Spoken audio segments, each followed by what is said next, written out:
Thank you for staying with us. Don't forget you can be part of the program. The conversation continues on here and on air, and of course online. Yeah, the handles are there for you to be part of it. On our Twitter handles, it's CTV Politics, and also at Shehu Okin, and the hashtag is there, hashtag military funding.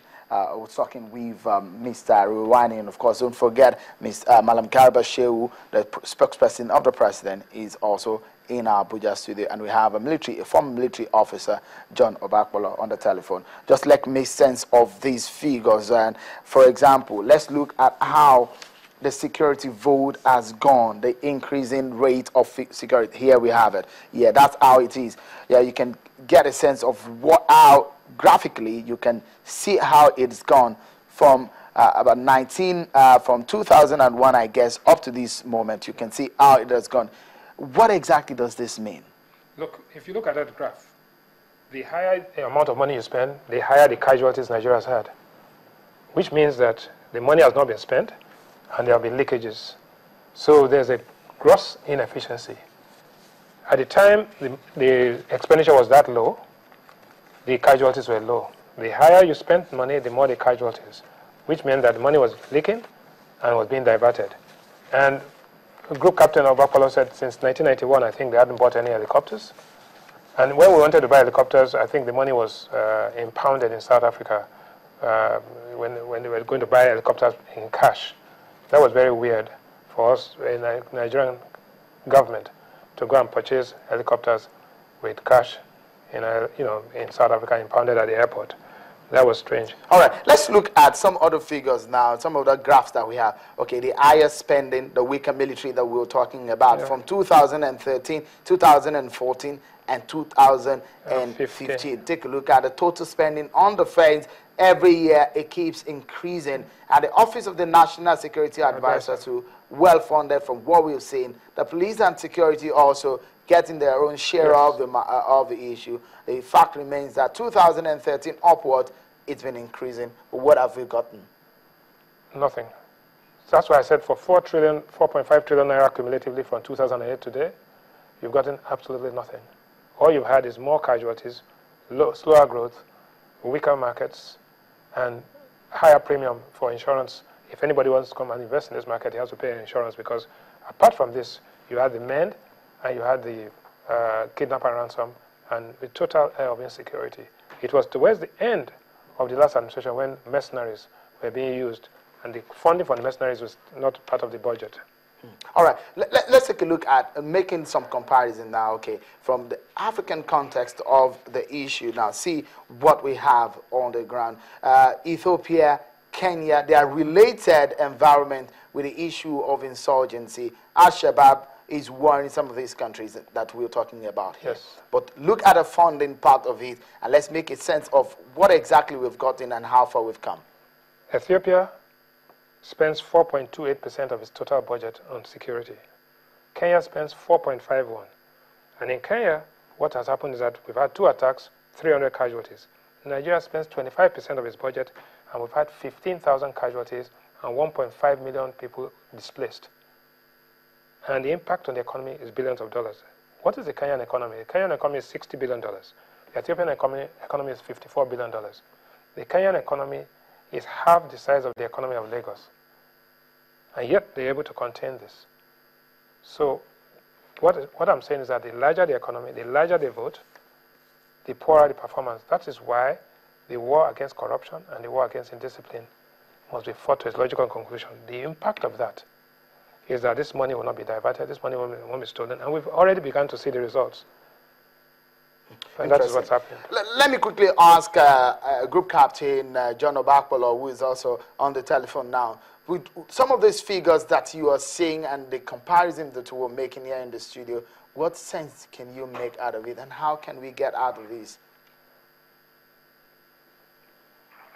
Yes. Hello? We are hearing you live now. You're here with us. Okay, right. So, you see, with what Bismark is telling you, facts, that does not bother me. What bothers me is where and what they do with the money. Yes. That is it. Now, with this recent intervention by Mr. President, you could see the outward effects. Now, like I said, the Chief of Air Staff now came, said they are transferring some platform to Maiduguri now to pay this thing.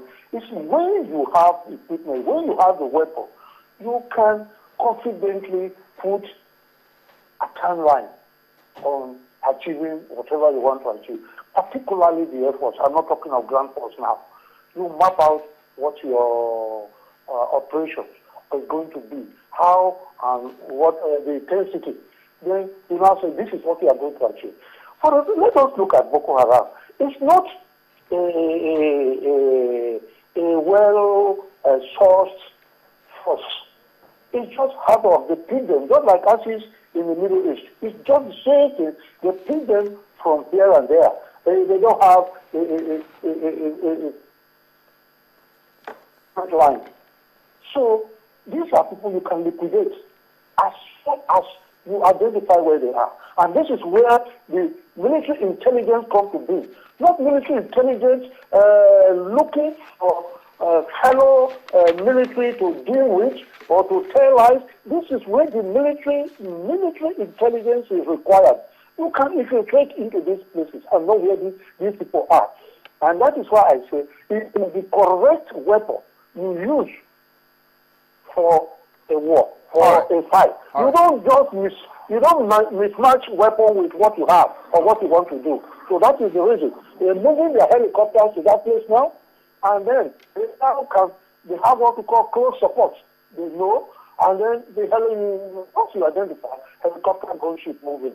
All right, thank you so much. What human rights is talking or not. You want how you destroy your enemy, how you eliminate your enemy. It's not a question of international recognition.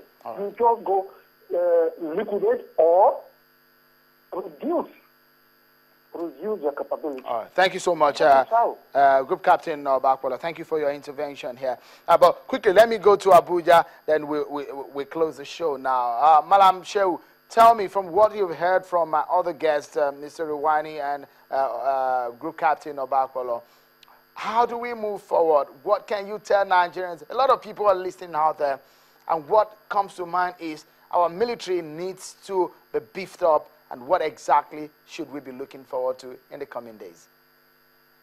Well, let me say that I've been stunned by the analysis by Professor Rewane. Anyway, I didn't expect anything less. And what then this tells you is that the Nigerian media in particular, I think they deserve to have another look at the way they report the ongoing war against terror. Just recently, a little window was opened into the kind of things that were going on, had been going on in the office of the former National Security Advisor. You could see the general outcry coming from so many quarters, some of it clearly sheer blackmail. Now, this country needs support. The successes that are being recorded as we speak now have been enormously contributed to by the local populations, particularly the so-called civilian JTF, with more and more people coming forward to give information to the fighting forces. All right. Thank you. I'm afraid that we have to go now. Thank you so much, Madam Garba Shehu, for your time and your intervention on the program. Mr. Rewane, our time you spent. What are your last words on the program tonight?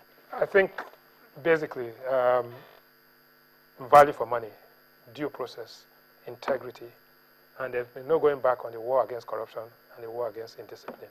There's no other way. Because now oil is at $49. It is likely to go down to $45 a barrel. We just don't have the money to waste, not the money to steal. All right. Every penny has to be accounted for. All right. I'm just going to show you the last part of our graphics and some of the statistics that we have as we close. The intrigues and the dynamics of the sector will leave you asking so many questions. But in the midst of these, the Boko Haram insurgency has opened up some sensitive areas that has been a huge challenge. The military is meant to be an institution of rare discipline, but when such then hangs over its integrity, it leaves so much to be desired. Experts have asked questions on the security vote and how it is spent. Some have said anti-corruption drive will help reduce the leakage in the system and also assist in increasing the morale of the boys in khaki. What about the new service chiefs? They are meant to provide focus and direction. Considering their profiles, a lot of expectations and confidence now hang around their necks. The man at the helm of affairs, President Muhammadu Buhari, a former military commander himself, many say his experience will matter, but what matter most to many Nigerians now is result, and in fact, more result. But that's how far we can go on today's episode. Many thanks to my guests on the program, and of course you, that you've been a part of the program. Thank you for being such a wonderful companion on the program today. On behalf of the team here at China's Television Headquarters in Lagos, I'm Seun Okinbale. Bye for now.